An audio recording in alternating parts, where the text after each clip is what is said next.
Because of action skills like Ambi-Hexterous, SpellShot has become probably the most broken character in Wonderlands so far. But there is another action skill for this insane character, and that is the Polymorph. I really like this because it essentially brings everything that we knew and love about Phase Lock from Maya, but it kind of boosts it up a little more and helps synergize with the overall class. Add in BrrZerker's Enrage ability and Frost damage, and you have a character that's able to clear Chaos Chambers at tier 20 with ease. What's up everybody, Byrdman here with another Wonderlands build. Today I'm going to be showing off my BrrZerker SpellShot setup.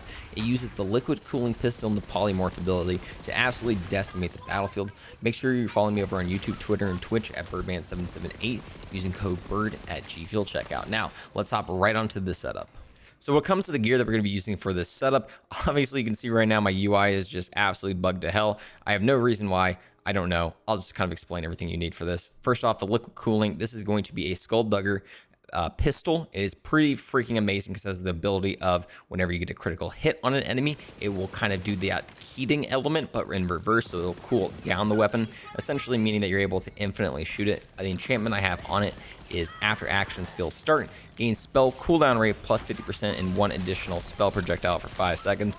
I absolutely love this because it means that we're essentially able to constantly use those ice spikes as much as humanly possible. We'll get an extra one that'll just shoot out randomly and hit either the enemy itself, the enemy skeep, or it will just hit a random enemy to the side, which is just freaking amazing. So we love it. This is just a perfect weapon for the all-around crazy cryo damage that we're doing to all these mobs. I have another version on it as well as a volatile that's action skill start increased melee damage. This is just kind of bricked right now because unfortunately I rolled it too many times, so it's still pretty usable at that higher rate, but honestly just use this chaotic version. It'll be working just fine for you. And finally, we have just a typical Dahlia SMG here. Action skill start, spell damage by 40% for 10 seconds. This one's actually pretty solid, but again, the liquid cooling is just going to be your best bet the entire time. When it comes to your rings, what you really want to focus into, I got one with spell damage with pistol reload and pistol crit damage. This is pretty nice all around. And the other one I have gun damage with companion and pistol crit damage. Obviously, the companion is not going to be all that useful right now. This one also has the wild and dungeon effects are increased by 25%. You really just want to go into type of crit damage spell and pistol for the Skulldugger specifically. I just think this is going to be your best setup all around. I really haven't had any issues. Even without these rings on, I was still smacking, but I will definitely say these helped out, kind of like flesh out the build all around. For our shield, we're using Cursed Wit. Cursed Wit's just like the coolest thing ever. I mean, it's just... this game abuses you so much and your ward always is breaking, so this is just a phenomenal option because you get damage reduction and also the fact that you get 100% damage dealt to enemies nearby. You also get a little bit of movement speed. The enchantment I have on it has action skill start, damage dealt by 20% for 20 seconds, which is just really nice. We really like that. So essentially, whenever we activate our skeep, we're going to enrage and also we're going to get some extra damage. This is beautiful. When it comes to our class item, obviously I kind of push for that SpellShot on the top part of it, just because we want to get that high thread count point right there as well. The BrrZerker part is just really nice as well, just 15% for a little bit extra frost damage, but we want those extra spells, SpellShot, just pure out the fact that spell weaving will get scaled higher with those percentages, so that's really nice. With this one also has spell damage, spell crit chance, and movement speed. I really like this. It's just it's a really nice one. Unfortunately, the passive on the bottom is increased fire damage by 10% for each unique enemy hit for a brief period. I'm not doing any fire damage, so this isn't really all that great, but at least everything else on top works out for us really well. On our amulet, I decided to go with a purple variant that has frost damage and BrrZerker power, kind of just to juice up our BrrZerker a little bit. Again, we're doing a lot of frost damage on this, so this just really works out. Action skill cooldown rate is a really nice one for the skeep, just so we're always able to activate as much as we can, which in return means we are going to get enraged. Do remember though, whenever you activate the skeep, as long as it is in skeep form, you will stay enraged. The timer won't activate yet, so this is just a nice thing to have. And finally, the coup de grace spell that we have on this build, a volatile, surging, impaling ice spike, 1900 damage. This one is a juicer. The enchantment I have on is after casting a spell, your gun and melee attacks have 30% chance to crit for a short duration. Perfect thing for us to have because we're always trying to just get crits with our liquid cooling because of the capstone with the SpellShot tree. It's going to help out this ice spike out a lot. We get 4 charges of it. It is absolutely insane. And do know the ice spike doesn't have to come out of the ground. It can just literally come out of an enemy flying out in the air. It might even come out of a wall to the side of an enemy being like right there. It is just such a cool spell. I think this is the only thing that can really maybe edge out an Arc Torrent at this point in the game. When it comes to our skill tree, obviously for our class feats, Rage of the Ancients, essentially making sure that we're enraged, doing that bonus frost damage as long as our action skill is active. It will stay enraged, and as soon as it ends, that timer will start about 15 seconds. We do have some boosts in our skill tree to kind of help make sure that's going on, but know at least whenever your skeep is active, you can shoot it and stay in rage and then go from there. It is like literally one of my favorite abilities in the game. It's just nice to have that bonus frost damage. And then spell weaving, activating your spell or reloading gives us that spell weaving that does bonus spell damage. We get to about 11 stacks because of what we have right now. So having a lot more spell damage is really nice. And do know these spell weaving stacks actually do scale with the spell shot power that we have in our hero stats. We'll talk about that here in a second. When it comes to our tree, we're going max out in Ancestral Frost for the extra frost damage. You can put some points in Savagery if you want for that duration, but honestly, I think it's totally fine because of other perks that we have right now. The old ways, the closer we are to an enemy, the more bonus damage we're going to do while also having damage reduction. This one's just nice because it allows you to get just like in the fight as much as you can and just absolutely melt people. Cold Snap movement speed and frost efficiency are increased, and it's double while we're enraged.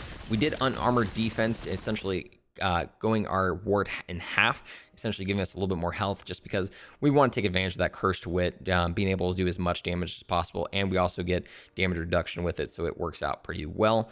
Blood Frenzy, a kill skill portion of the Fate Maker's active and rage timer is given back while also giving us extra max health. We're always being able to kill enemies with this, and it'll make sure our rage timer goes on longer for us to then do another polymorph and then reactivate it. It's really nice. And then finally, Relentless Rage, like one of my favorite skills of this entire tree. Dealing damage while in Save Your Soul partially restores the Save Your Soul meter. The more damage is dealt, the greater the restoration. Restoration amount is decreased over time. Killing an enemy while in Save Your Soul will cause the Fate Maker to become enraged. This is just so nice because it is okay to go down in this build, because as soon as you pop up, you're enraged, you're ready to go, you're even stronger than you were before. So be okay with getting knocked in with this setup. That's why I like doing something with like unarmored defense, and something we have over in our SpellShot tree works out just fine because this just gives us that boost at the end. Obviously, we're doing the Polymorph. The Fate Maker turns an enemy into a ski for a few seconds. If they are immune, the Fate Maker instantly casts a free spell on that enemy and grants 2 stacks of spell weaving. So essentially think of like a big boss enemy. I activate it on them. It'll just activate my spell and give me some spell weaving back. This is just such a nice little trick. It's kind of think about like Maya back in Borderlands 2. Whenever you activated your Phase Grasp on it, like maybe like Terramorphous or something, instead of putting them in a big old ball, it would just activate abilities on them. So I really like this, and the fact that it gives us that extra spell weaving essentially ensures that we're going to keep that up, spell weaving up as much as possible. I just really like that. And then while Polymorph is active, the Fate Maker and their allies have a chance to cast a free spell after dealing gun damage to the Polymorph target. The effect is guaranteed the first time the Fate Maker deals gun damage, and after that, the Fate Maker casts a spell in the way they gain a stack of spell weaving. Just really solid ability. I think people overlook this because Ambi-Hexterous is like so broken right now, but this literally, it proves why SpellShot is the best character in the entire game, because they essentially gave it BrrZerking and Phase Grasp in the same setup. It's just so stupid. I love it. It's perfect.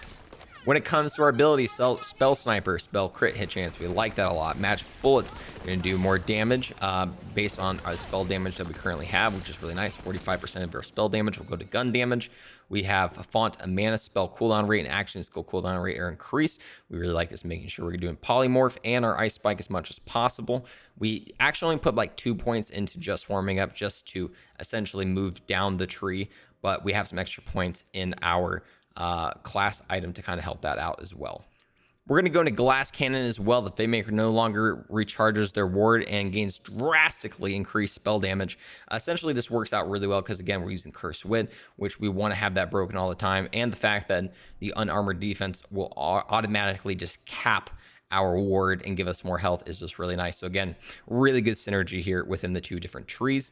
We end up going to Imbued Weapon. Whenever the Fate Maker casts a spell, their guns deal bonus damage of that spell's elemental type for a duration. The effect stacks once the spell is equipped. Again, more frost damage on top of our liquid cooling. Yes, please. And then high thread count, probably the most important point in this entire tree. It gives us extra stacks of spell weaving, but we have that plus in our class item as well, giving us +6, ensuring that we have 11 points of spell weaving in the entire tree. Kind of broken. I love it. It's amazing. Double knot whenever the Fate Maker scores a critical hit with the spell. They deal bonus gun damage on the gun's element. Busted. We love it. Fate Maker gains increased gun damage per stack of spell weaving. So 11 stacks, 11 times 44, plus 44%. Again, just broken things. And then finally, the coup de grace broken skill. Sever the thread. Gun critical hits have a chance to instantly restore all spell cooldowns. And it has a short cooldown on it specifically. But I mean, do know that you're pretty much only going to be without like 4 stacks of your ice spike for like less than a second. You will be fine. You might as well just like polymorph in that quick second, or I mean, you know, just run around if you're really in that deep of the trenches or anything like that. But trust me, this is just such a busted skill. When it comes to our hero stats, we got the 44% boost into BrrZerker, so that's 44% more frost damage while we're in rage. And then the spell shot, we have 30% extra, which is 30% more on top of every spell weaving stack we have. We're gonna have 11. That's a lot if you know math. It's really freaking good. When it comes to the hero points down here, I kind of fleshed out crit damage and crit chance just a little bit, but I end up maxing out our spell cooldown and our skill cooldown, just essentially making sure that we're always having those ice spikes and always having that polymorph available to use. Thank you so much for stopping by this video. Hope you guys really enjoyed this setup. Make sure you're stopping on by my Twitch channel. I'm going to be doing a lot of Chaos Chamber runs with my chat, trying to just get people good pieces of gear and also test out builds in a bigger playing field. And it's really awesome to get just a whole lot more crystals. Hopefully a lot of the shift issues that is going on right now with the game are kind of settled up here soon, just because it's really annoying having to deal with something like that constantly, and a lot of like lagging and stuttering issues in it as well. So hopefully that gets fixed here soon. The game is amazing though. I mean, this is the best in-game content we've ever had in a Borderlands franchise game. I think I'm still like in that honeymoon phase just because we're still finding a lot of builds, but I think at the same time they have a lot of potential, especially with the season pass coming up here soon. So again, stop on by my Twitch channel, twitch.tv/Byrdman778. Make sure you give me a thumbs up on this video. You don't know how much it helps whenever you use the thumbs up on this video.